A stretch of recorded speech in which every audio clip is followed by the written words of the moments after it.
There was a period of time when I was traveling and doing a lot of spiritual work, and I wasn't really paying attention to what was happening and at then what I would just sort of call the gay and lesbian community. And there was this period of time when it kind of looked like every time I turned around, there was a new letter added. Like it was LGBT. It just kept going. And part of me was like, well, it's beautiful that they're encompassing everything, but isn't all of it just queer? Like queer and as in unique and weird relative to the norm. There was one interesting exchange in Piss Clear in I think 97 is that one of the sisters started a queer camp and they're like, we want a place where like queers can feel comfortable and da-da-da. And Adrian was like, why do you need a separate place for queers? This whole place is queer or queer friendly. And then the sister responded like, well, actually, there's some homophobia a couple years ago, da-da-da. But really, in the end, it just doesn't matter because we got a lot of straight people in our camp because we're just so much fun. And so that weird line between the need for a separate space and a separate identity and then the idea that the queering would be throughout the whole environment, the slipperiness and the necessity of that line, which constantly gets redrawn, to my mind, is really the ultimate expression of this transformational, transmutational, cognitive, expressive form of queering psychedelics. Well, I think what's really interesting about psychedelics is you can have a very all-one experience, like a deep, deep, deep connection to universe. Something that I think has been really revolutionary for lots of people, whether you identify as queer or not, is stepping out of like the bodies that we're in, stepping out of all of these identities and finding something that's larger, oftentimes rooted in nature, something that is way bigger, because the universe is way bigger than our understanding, right? And unfortunately, humans got really into categories. And not only did we get really into categories, but we got really into placing value on certain categories more so than other categories. And then we got really into putting people as different values. And so my hope is that part of the healing work is that maybe psychedelics could deconstruct some of that. Saying that we're all one is the equivalent of saying like all lives matter. It's really bypassing the our experiences, and like all lives matter is around bypassing Black Lives Matter. It's needing to have our experiences validated, and if we say we need more safer spaces, then that's okay too. So we can't just jump to oneness. We just can't take the speed train to oneness. It's like, how are we going to dismantle this colonized minds, decolonizing our mind, which means for me, dismantling racism. I'm a racist. I was born in a racist culture and programmed for it. I was programmed not to see my whiteness.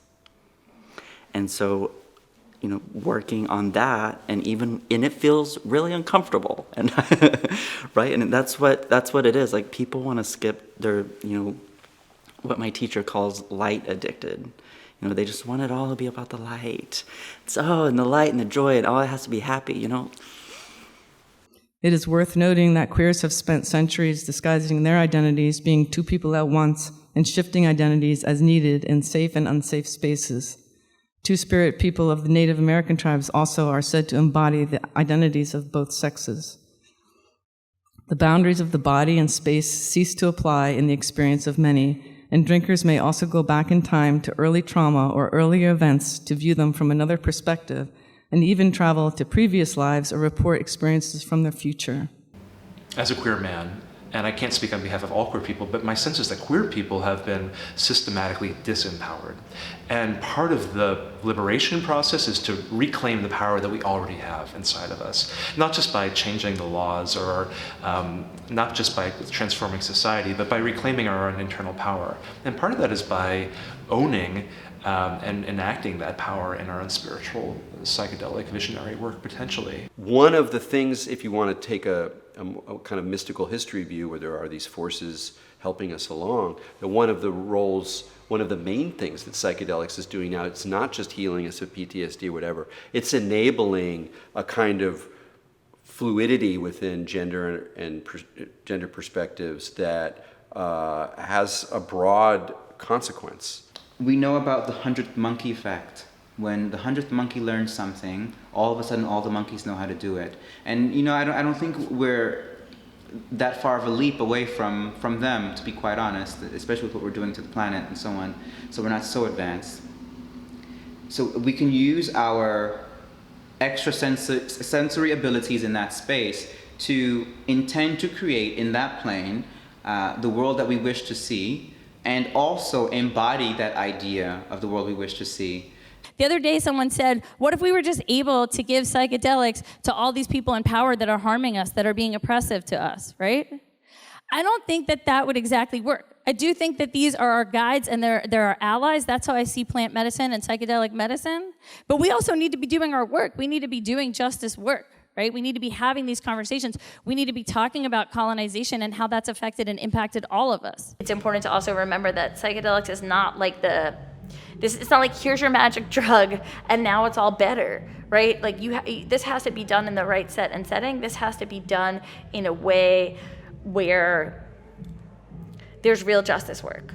So to me, the conversation is still always rooted in what is the work that we're doing, right? It's not just enough to be like, great, you had an awesome experience, a personal journey experience, but understanding like the larger picture and the larger justice work, and understanding that these medicines can be really healing, but they can also bring people to really challenging spaces as well. And so to really be able to talk about the whole of what it is.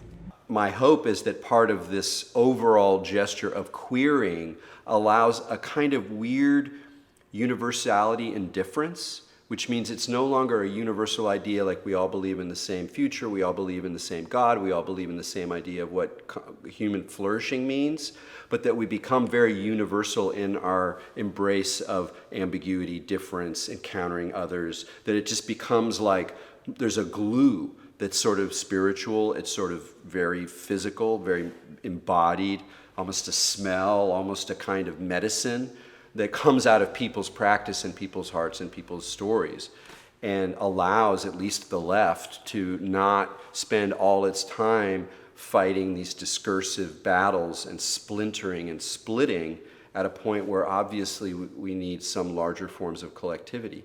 You doesn't have to be a psychonaut, you don't have to use it, but this knowledge of being outside of your own experience is important for both movements, Black movement and LGBTQ movement and feminist movement. And you all talk about feminism and I talk about Black, it's just because I'm from the Black movement, I'm always going back to this. But I think we really have to go out of our box, and this is what is about queering psychedelics, queering feminism, queering Black movement, is being out of our box to listen each other experience.